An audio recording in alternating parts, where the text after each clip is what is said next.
let's see what happened to the 10 that LA City Animal Control took over. We're here to see that today.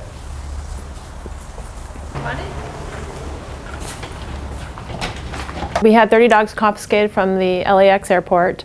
They were all shipped in illegally. They were underage and underweight. There are rules and regulations that are to be followed when an animal is shipped into the United States, and each airport has special regulations. And when these were shipped in, they were in a small crate. There were 2 to a crate, and they were only 6 weeks old, and they were very sick and underweight. That's why they were confiscated. They were not healthy, and they didn't fit the criteria that the law states is required for an animal shipped in.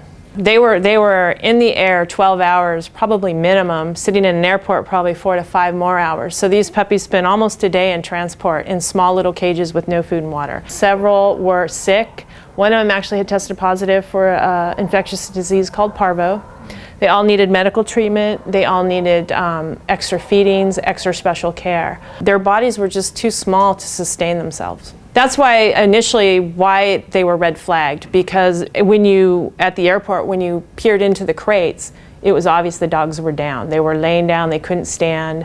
Unfortunately, 3 that were the most critical, they went to a vet immediately from the airport, but they did not make it. They did die because of the conditions they were in. Some of them were only 1 pound each when they arrived from the foreign country into LA airport. This little guy, she was only 1.4 pounds, and as you can see now, she's gained at least 4 pounds. Wow. And she's been with us since June. This is a Maltese, and there were also Yorkshire Terriers shipped in and some French Bulldogs. All those breeds they're not rare.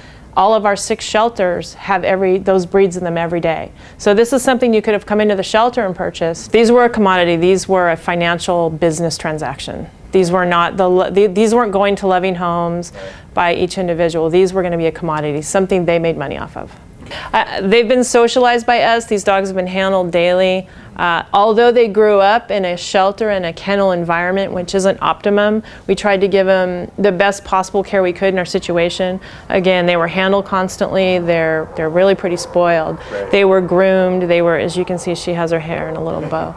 And they were given baths and toys and treats. So we did try to raise them as best we could without a home environment while they were here. Why don't you come in the back and we'll show you our puppies. Will you show me how many are still left? Yes, we will. Now I'm prepared that you're going to have some sad story about a couple that didn't make it or something, so I'm ready for that.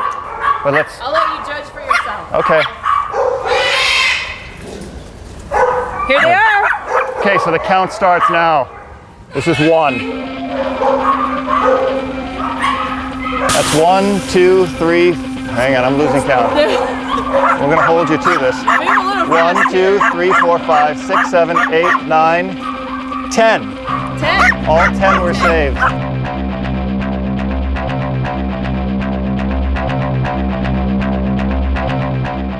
So you think about bringing dogs in through LAX or anywhere? Well, let me tell you something. LA Animal Services and the government is on to you. LA Animal Services has a happy ending here.